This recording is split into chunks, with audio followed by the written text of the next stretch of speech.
mas também tem a ver com um princípio da sociedade, porque o facto de, por exemplo, estar numa turma de aula e as crianças todas compreenderem que vão ter talentos diferentes, que vão ter capacidades diferentes, mas que podem ser complementares, tem que, mais uma vez, ser uma emanação também da sociedade. O professor tem que ter isso adquirido e as famílias têm que ter isso adquirido. É porque as nossas famílias não, toda a gente quer depois arranjar a posição deles e para a posição deles convém que chegar ao topo e para o topo tem que ter tudo. E eu acho que isso é exatamente isso que nós não compreendemos na nossa sociedade, é que não compreendemos que realmente nós temos que viver em sociedade, e acho que esse é um grande problema da sociedade portuguesa, de muitas sociedades, atenção, todas às tantas, a todos os níveis, depois obviamente está, que é o facto de haver um certo egoísmo. Nós não conseguimos compreender que realmente um aluno que tenha muito mais jeito para ser o líder, que possa ser o líder normalmente, ou seja, da turma, de organizar as coisas. Não, temos que até dividir, temos que, não, às tantas o outro é que agora tem que ser obrigado, coitado, que odeia fazer aquilo, mas tem que ser obrigado a fazê-lo, porque temos que puxar por ele para fazer isso, portanto, e às tantas teria que haver um certo nível disto, ver até que ponto é que a pessoa dá ou não dá, não é? Mas eu acho que isso é realmente... E quando eu falei da universidade, é exatamente porque eu acho que a universidade, que também não sei quem é que vai formar a universidade, e não sei como é que a vamos fazer revolucionar por dentro, só com uma implosão, provavelmente, mas... Uma implosão parece-me uma proposta contida. Sim. Eu queria tentar comentar estas 3 intervenções, e começando exatamente, e ainda bem que focaram o caso da Dinamarca, também vão ver, porque, cuidado, é mais uma chamada de atenção. Quando nós falamos desses países e do que ocorre em termos de sistema de ensino, estamos a falar da realidade que conhecemos e que nos é mais próxima do ponto de vista social e cultural, ou que lhes é mais próxima do ponto de vista social e cultural. A Dinamarca tem, além do mainstream escolar, tem, no que diz respeito ao ensino básico e secundário, 3 outros tipos de escola, para além daquilo que se chama as escolas profissionais, e o ensino profissional em Portugal foi criado há 26 anos, onde estão as escolas profissionais de música, mas é uma formação que foi criada, quando a criamos há 26 anos, foi para exatamente tentar começar a abrir as possibilidades de desenvolvimento das pessoas que não vão todas, nem desenvolvem todas as mesmas capacidades. Mas a Dinamarca, antes disso ainda, tem outros 3 tipos de escolas. Portanto, que são, em inglês, que eu só as conheço pelas designações inglesas, as Product Schools, que são escolas temporárias, mas são onde os alunos vão, mas é para produzir. Portanto, são escolas e que têm um papel fundamental do ponto de vista social e cultural nas comunidades. Tem as Vocational Basic Schools, que são training schools, e tem as escolas municipais, que agrupam jovens, lá está, que têm percursos muito irregulares dentro do mainstream e que têm... Bom, e, portanto, eles têm esses 3 tipos de escolas, ao lado da escola do mainstream mais a escola profissional, têm mais 3 tipos de escolas. Portanto, eles têm montado já uma capacidade de resposta a diferentes capacidades, possibilidades, mas ao mesmo tempo também a diferentes formas ao desenvolvimento, que é isso que agora ligo com a questão do projeto da Catalunha, com a questão digamos, do apoio, do desenvolvimento de inteligências múltiplas que são diferentes de pessoa para pessoa. Por exemplo, o projeto da Catalunha, que é um projeto que não é do governo, eu há bocado disse, ele existe na Catalunha, mas é de uma rede de escolas dos jesuítas. Eles que inventaram isto há 400 anos estão agora a reinventar a roda nesse sentido. Portanto, estas escolas o que fizeram foi, baseado no modelo das inteligências múltiplas, portanto, em que dividem um amplo leque de inteligências que cada um de nós é portador, e diferentemente de pessoa para pessoa.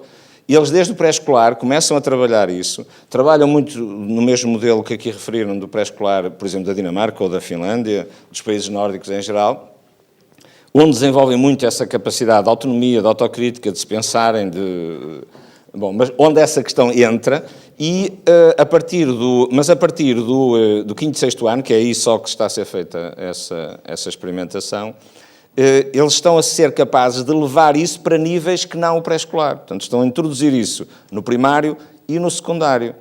Mas estão a introduzir com muita cautela. E nenhum país do mundo faz isso. Nem os países nórdicos estão a fazer isso. Portanto, misturar os grupos e as disciplinas, ninguém está a fazer isso no mundo.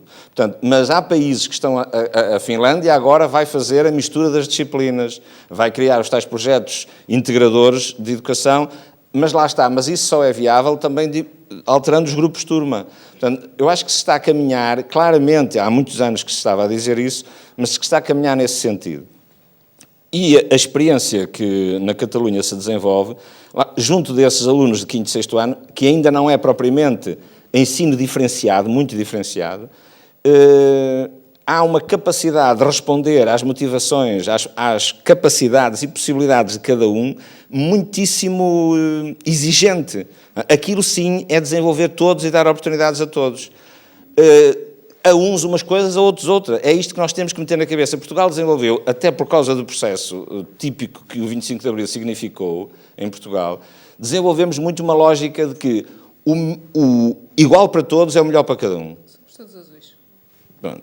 E isso não é verdade, como sabemos. E, portanto, nós laboramos todos os dias num equívoco tremendo.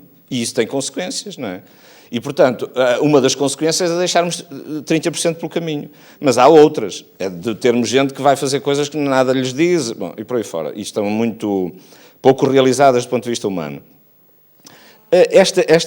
Digamos, o que se está a passar hoje nestes contextos, e há outras experiências pelo mundo fora, mas mais pequenas, aqui já se está a tratar, já se chega ao nível governamental. Mas, por exemplo, a Noruega fez uma mudança há alguns anos que vai no mesmo sentido, que criou áreas opcionais individuais muito fortes dentro do currículo, que visa responder ao mesmo problema. Só que, lá está, isso introduz fatores de flexibilidade e de rearranjo de grupos muito complexo. Eu dizer, está aqui o cardápio, escolham, quer dizer, isto introduz fatores até de custos adicionais.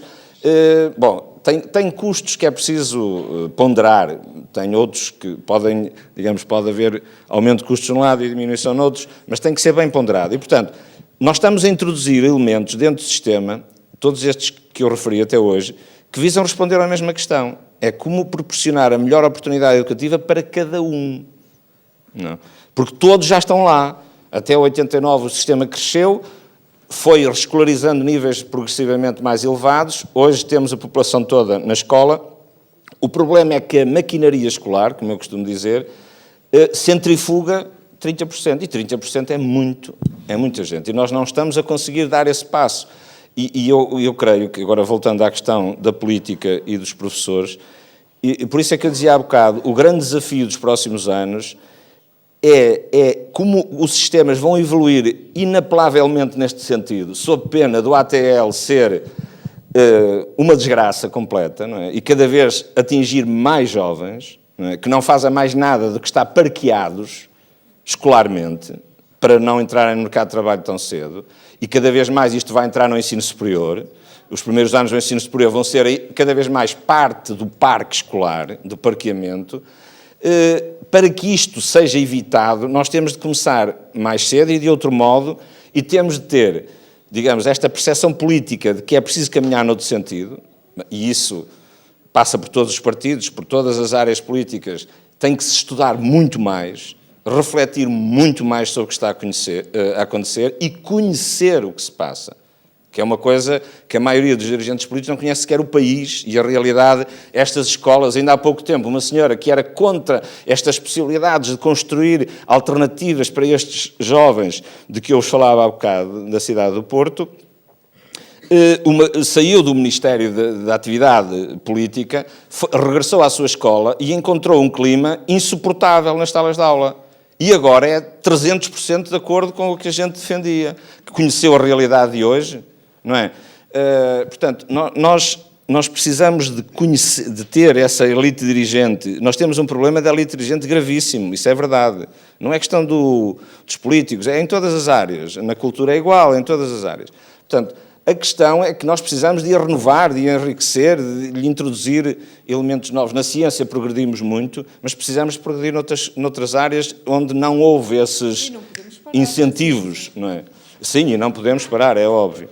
Depois, em relação aos professores, eu sugeria, e penso que é isso, também acredito muito nisso, é que para esta nova realidade educativa e para este salto que precisamos de dar, nós precisamos de uma geração nova de professores. Portanto, por isso é que eu dizia, não é que estes não vão lá, vão. Eu trabalho com escolas permanentemente e, portanto, vão, com muita dificuldade, vão, com muita dedicação, eu até acho que muitas vezes excessiva dedicação para o conhecimento que têm do que estão a fazer, porque muitas vezes estão a apostar exatamente no sítio errado. Portanto, estão a investir em estratégias que não vão resultar e é possível fazer de outra maneira coisas de maneira muito mais eficaz. É isso que eu ajudo a construir com os professores e com as escolas e, portanto, não me dou isso tempo por mal emprego, mas há a geração, que, como desde a minha idade, que entra no sistema escolar para responder ao boom e que entra de qualquer maneira. Nós, no primeiro tempo da faculdade, dávamos aulas. Não é? Portanto, foi assim que o sistema cresceu até ao fim dos anos 80.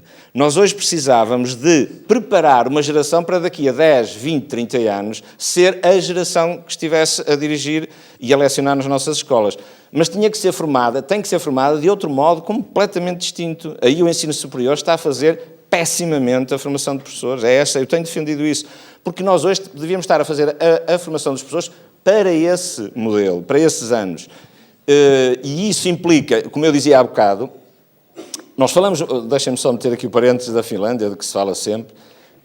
A Finlândia, nós falamos do resultado escolar para dizer que a Finlândia é isto, porque nos relatórios internacionais e nos estudos do PISA está lá sempre em cima. Bom, mas também está a Coreia do Sul e muitos países do Oriente, e que são de outro, mas através de outra estratégia e de outro modelo, mas que também funciona, é muito eficaz desse ponto de vista. Não sei se de outros será. Bom, mas desse é. A Finlândia fez uma coisa notável há 35 anos. Foi um investimento colossal nos professores.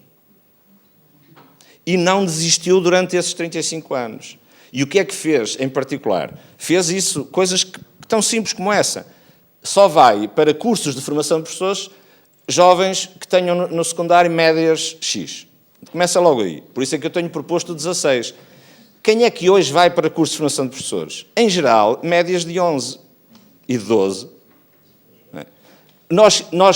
Como eu costumo dizer, nós plantamos nabos e estamos sempre à espera de ver papoilas. Não, mas não é só nesta área, é em muitas. Como o Einstein dizia, nós fazemos tudo como até aqui sempre fizemos, sempre à espera de um resultado diferente. É inacreditável isto, não é? São equívocos e mal-entendidos e formas, digamos, erradas de pensar as coisas e de ver as coisas, mas estamos todos metidos no erro.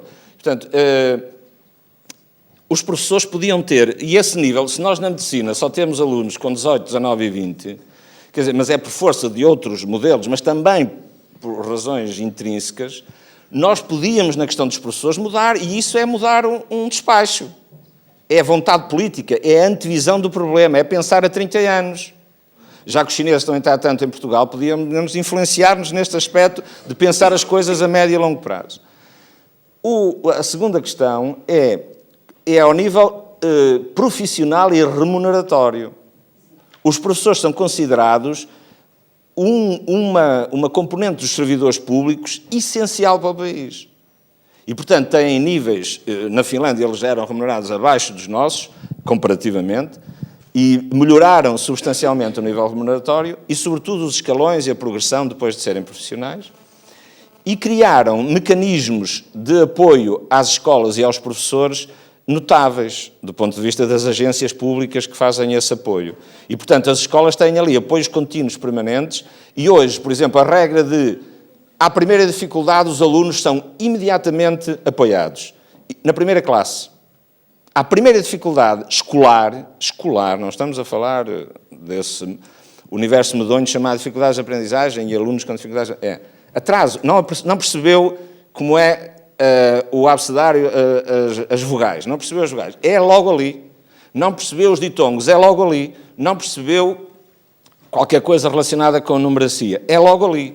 Portanto, os professores da Finlândia não estão à espera de nenhum governo, que é o que eu acho que nós temos que fazer, não está à espera de nenhum governo vai resolver isto. Quer dizer, vai nestas medidas-chave nacionais emblemáticas. Depois, tem que ser as escolas umas com as outras, os professores uns com os outros, a fazer a mudança e a fazer esta evolução. E eles não deixam acumular dificuldades. Aí está um dos grandes exemplos desses países. Eles, à menor dificuldade do sistema escolar, eles vêm sobre a dificuldade e tentam contrabalançá-la. Chegam ao nível do 5º ano de escolaridade, ou 4º ano, 5º ano, 6º ano, veem que os alunos começam a perceber, exatamente pela mesma lógica de perceber as diferenças dos alunos, são formados de outro modo para perceber, por exemplo, a lógica das inteligências múltiplas. É preciso estudar muito, saber muito. Depois, outra coisa, trabalham como os médicos, trabalham profissionalmente em escolas anexas. Isto é, a formação de professores não é uma coisa teórica em sala de aula. A formação dos professores tem alguns elementos teóricos, os outros é teórico-prático. O conhecimento, a educação é uma ciência teórico-prática. Portanto, eles têm que fazer para perceber como é que se faz. E são mandados para as férias, mas como alunos, não é como professores. Não é? Que depois fazem as neiras a vida toda, ou por acaso, se tiverem sorte, acertam a vida toda. Não é? Portanto, são apenas alguns exemplos de como é que eu vejo que a questão se pode mudar. No que diz respeito aos professores e ao sistema escolar, vale a pena pensar nisto do ponto de vista político, os vários, a elite dirigente do país, pensar nisto, porque nós precisamos mesmo de investir a sério noutro tipo de formação dos professores. Desde a formação filosófica, porque estas questões são de convicção profunda, humana, a questão da densidade antropológica da educação é uma questão que tem que ser bem metida na cabeça de qualquer educador, não é? De qualquer servidor público nessa área, mas depois tem que ter técnicas, tem que saber como é que se faz, como é que lido como é que eu resolvo. Portanto, tem que ser uma coisa muito ligada à prática. E podemos dar uma volta, precisamos de 20, 30 anos. Quer dizer, também eu, sobretudo, à medida que também vamos envelhecendo, vamos nos tornando menos tolerantes com o tempo que as coisas demoram a alterar-se. Mas eu creio que é inevitável que estas coisas, nós olhando para trás, e nós somos uma geração que pode fazer esse cálculo, olhando para trás, os tais 40 anos, foi extraordinário o que se fez, extraordinário no campo da educação. É impressionante o que isto era.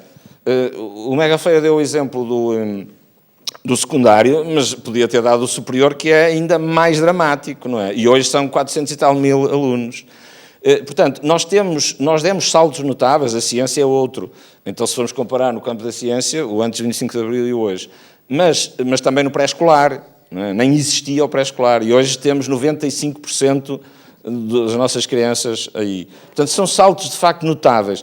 E os ganhos vêem-se. Só não quer ver quem não quer ver, não é? Quem tapa os olhos e não quer ver. Mas precisamos de mais 20, 30 anos para afinar muita coisa, que resulta, nomeadamente no campo da educação, do facto de termos trazido todos cá para dentro, incluindo os que não querem estudar. E esse é que é o repto dos próximos 30 anos. Eu gostava de dar um salto para depois a ciência e a cultura, uma vez que eram os temas essenciais. Desculpem, a não ser que haja alguém que esteja interessado agora em fazer perguntas, é que já é 1 hora, portanto, ia entrar quase nas intervenções finais. Eu tinha, mas o Sr. Professor acabou de dar conta, basicamente, das minhas preocupações. Mas eu não resisto a colocar esta questão.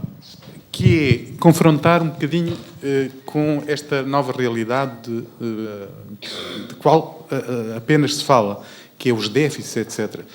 Qual é o impacto que vai ter estas medidas que recentemente têm sido tomadas, quer na educação, quer na ciência, quer na cultura, da preocupação com o Estado gastar menos, não é? As turmas são cada vez maiores. A aposta na educação está, não se percebe em quê, senão na redução de custos. A ciência, a era Mariano Gago já foi, não é? O que é que vai suceder à ciência depois destas medidas de cortes? Que impacto é que tem? E a cultura? O que é feito de cultura neste país destes últimos, enfim, 3, 4 anos? Queria só deixar esta questão. Sim, eu passava já porque eu acho que naturalmente nos centramos na educação por todas as razões, porque é uma questão transversal e estrutural, mas a cultura e a ciência estão aqui agora para nos falar. Bom, eu vou começar, eu queria dizer outra coisa que depois direi, mas vou começar já em relação à sua questão. Eu tenho sobre a natureza humana uma ambivalência fundamental. Eu acho que nós não somos naturalmente bons, temos uma enorme capacidade de nos inclinarmos para o mal, mas depois acredito que isto, feitas as contas todas, no final a coisa vai ao sítio. Pronto. Feita esta declaração, eu acho que a vida das sociedades tem alguns aspectos, não todos, mas alguns aspectos semelhantes à vida dos indivíduos. Nós também temos na nossa vida momentos melhores, momentos menos bons e momentos muito maus. Na minha vida já tive dos três. E os que são maus foram mesmo muito maus. Porém, aqui estou, sobrevivi. E, portanto, eu acho que as sociedades também têm um pouco isto. Isto não é uma transposição automática, mas também tem um pouco isto. E que, de alguma forma, os organismos encontram formas, nos períodos muito maus, formas de sobreviverem. Eu quero dizer-lhe que, se fôssemos olhar apenas para a superestrutura de gestão política da cultura em Portugal, bom, o mundo da cultura em Portugal já tinha fechado as portas. Porquê? Porque não há superestrutura de gestão da cultura em Portugal. Não há, deixou de existir. Não há orientação, não existe uma política afirmada. Eu digo isto porque não é por omissão, é porque não há.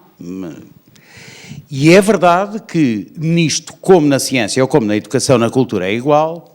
Parar determinados projetos, ou determinados processos, melhor dizendo, não significa apenas suspendê-los.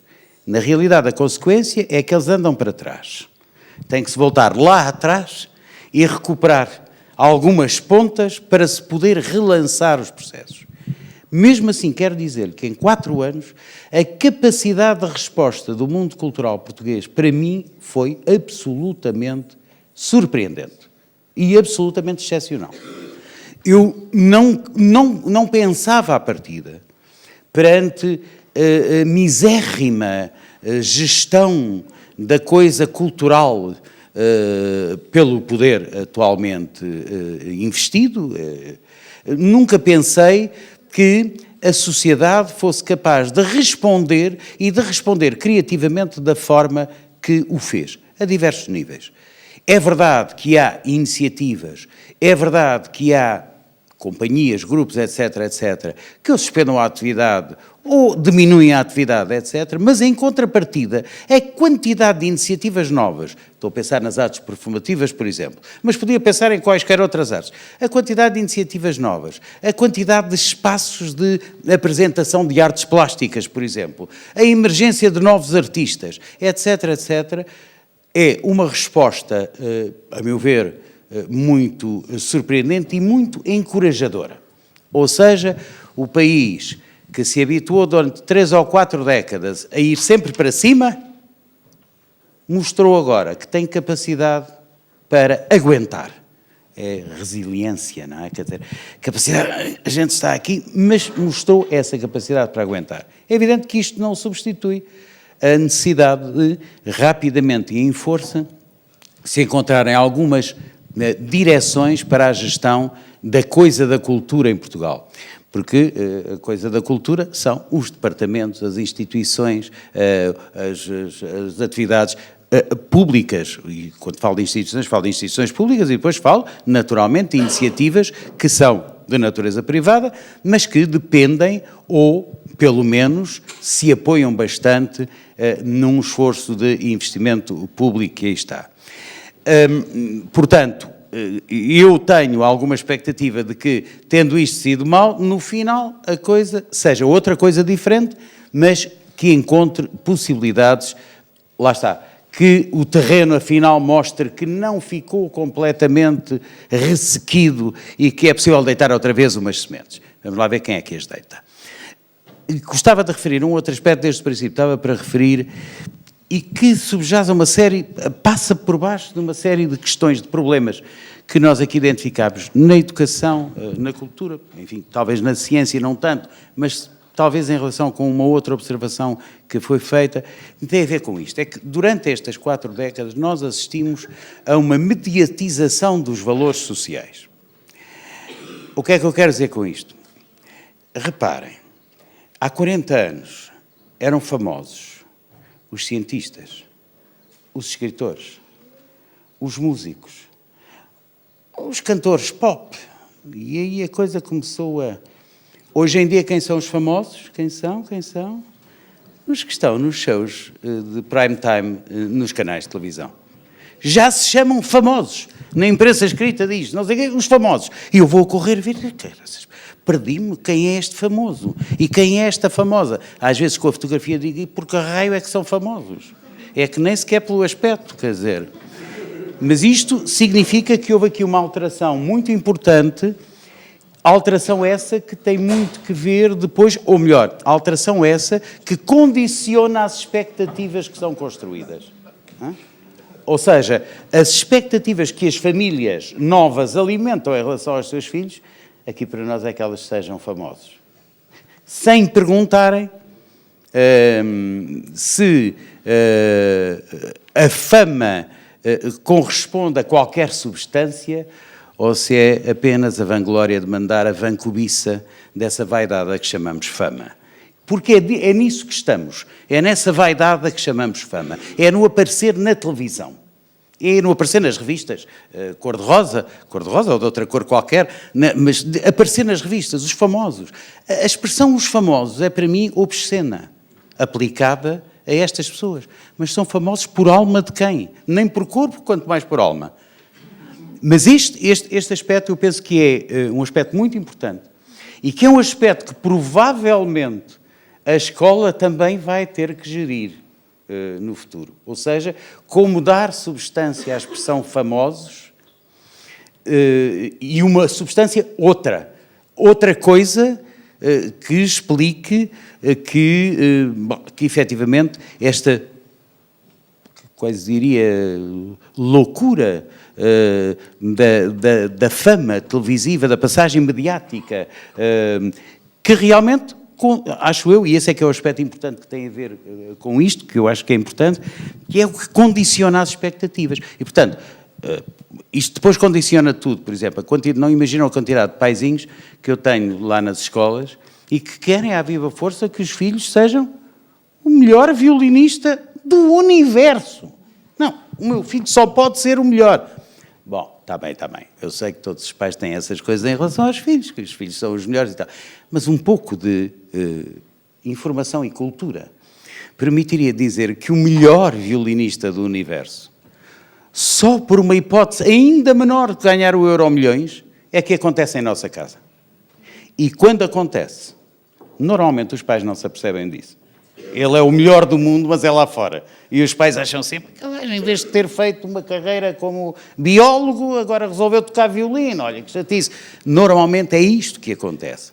Mas esta condicionante é muito importante porque, volto àquela outra ideia, porque as pessoas se habituaram a esperar tudo e a encontrar tudo e a conseguirem tudo. Enfim, tudo aqui é relativo sempre, como é óbvio, mas...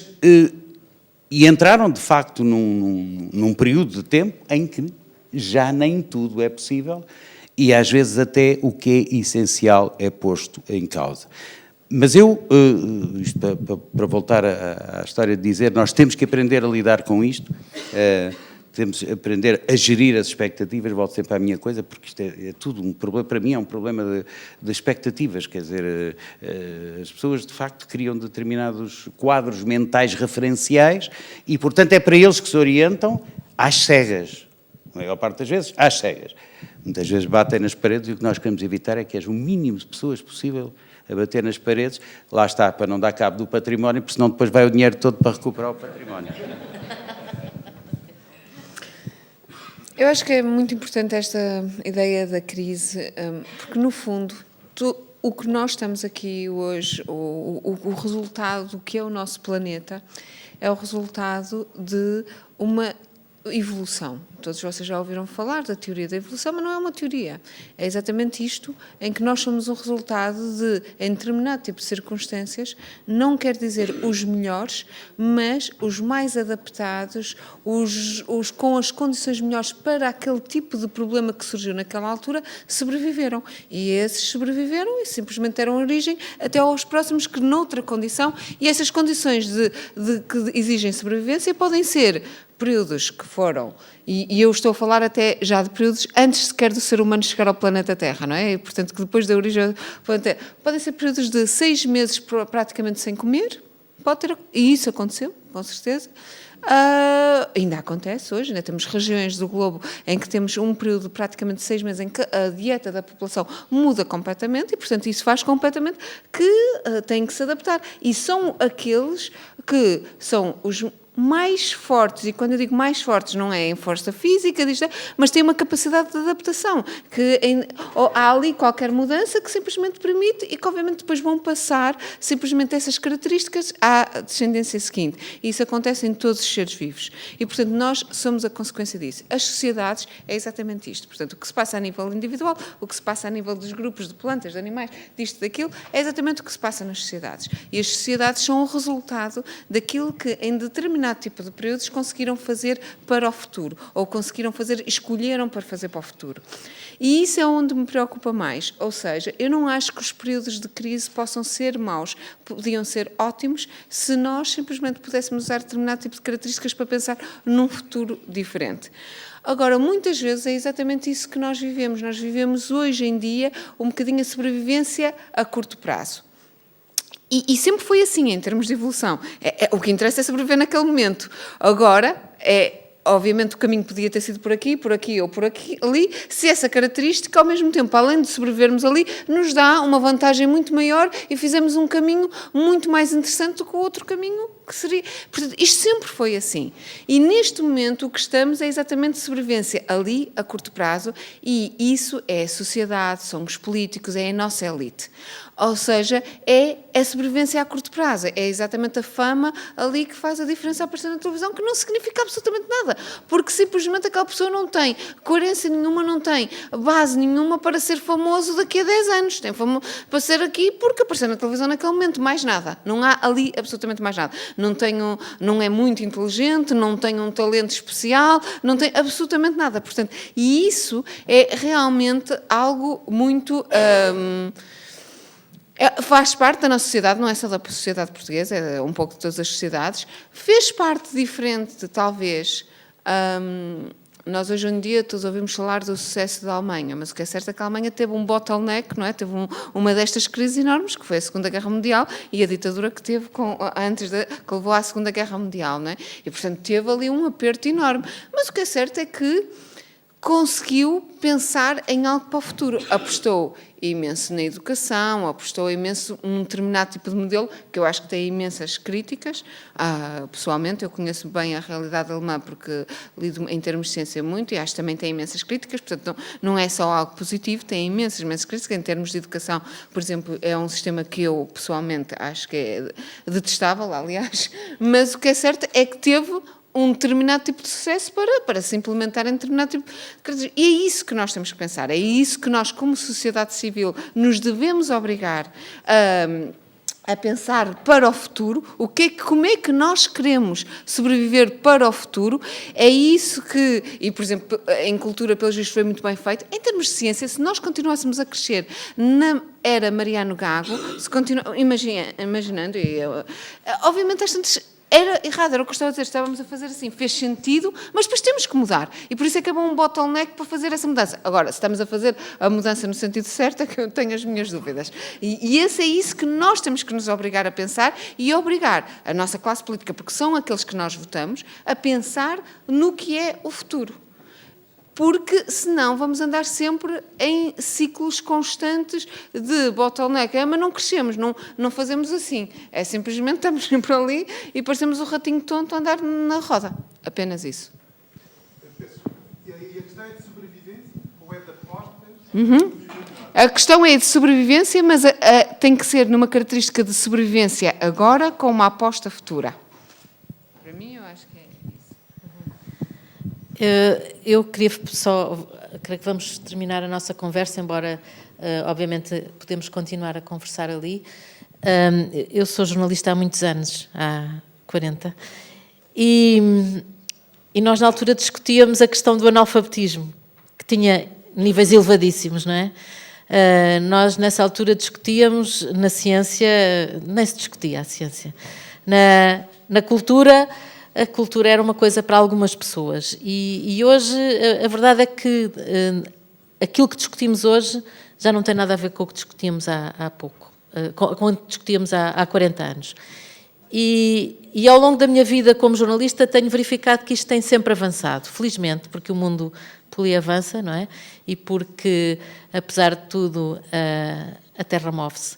E estes 3 exemplos que aqui tivemos e o exemplo das questões que foram colocadas é muito significativo.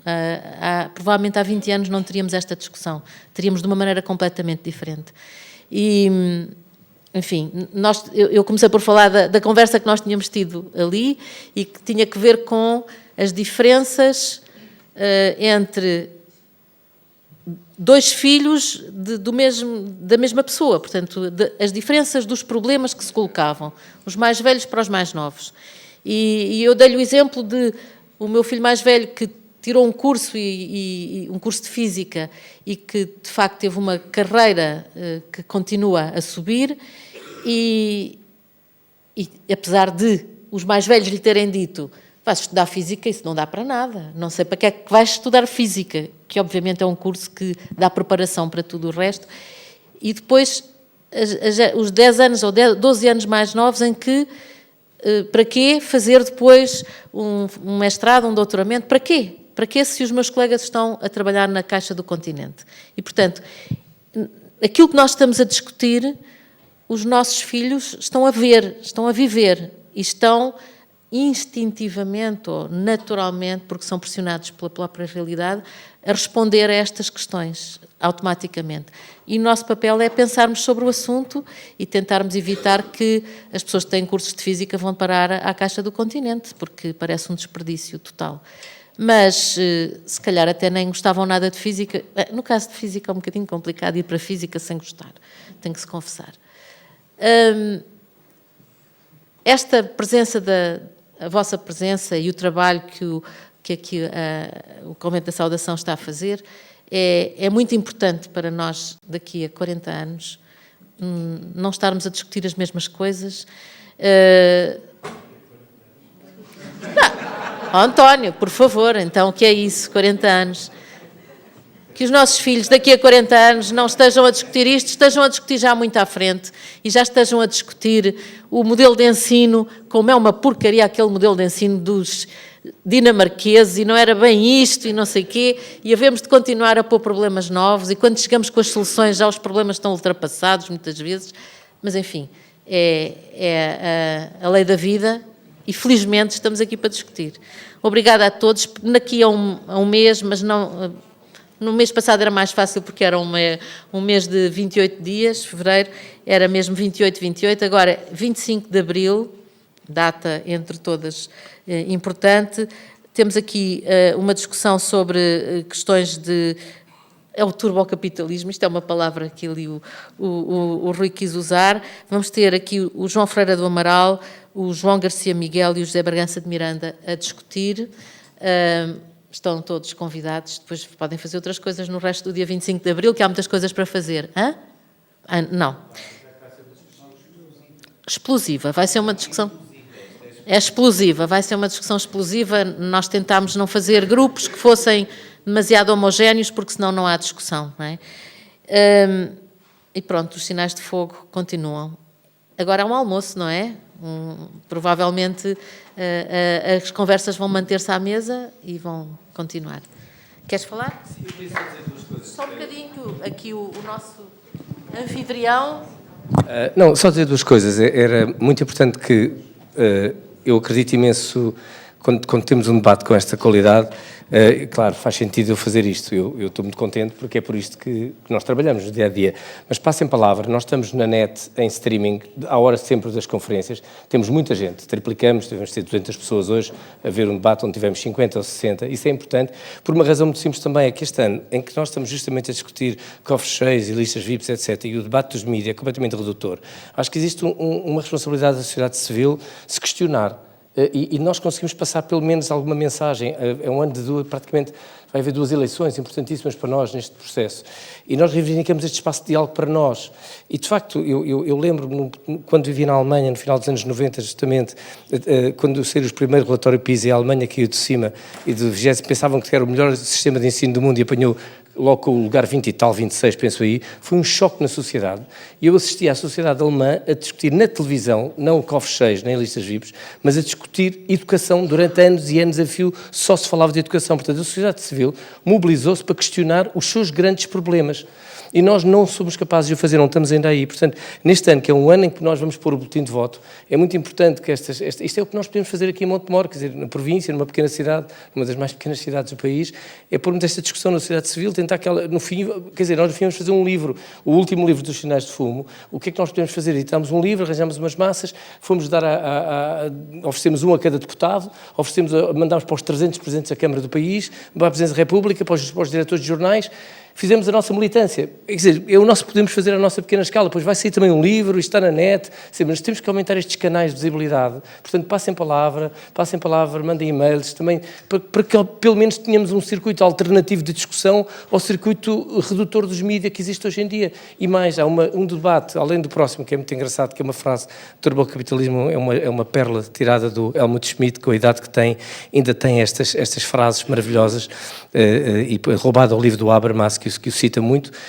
Eu gostava que pensassem que há realmente também um debate sobre a sociedade de espetáculos, justamente sobre os mídias, porque nós, quando pensámos isto, eu e a Ana, tivemos longas discussões, este pareceu-nos um tema absolutamente fundamental, que a sociedade está mediatizada a um ponto que se está a destruir. Portanto, temos que encontrar aqui sistemas alternativos de contaminação e de alternativa. E, bom, tu és jornalista, desculpa lá, mas temos que sermos capazes de falar com a abertura dos professores, dos jornalistas, todas essas atividades são importantes. Estou a ser criticada já. Os jornalistas depois têm culpa. Mas pronto, parece que desta vez me safei.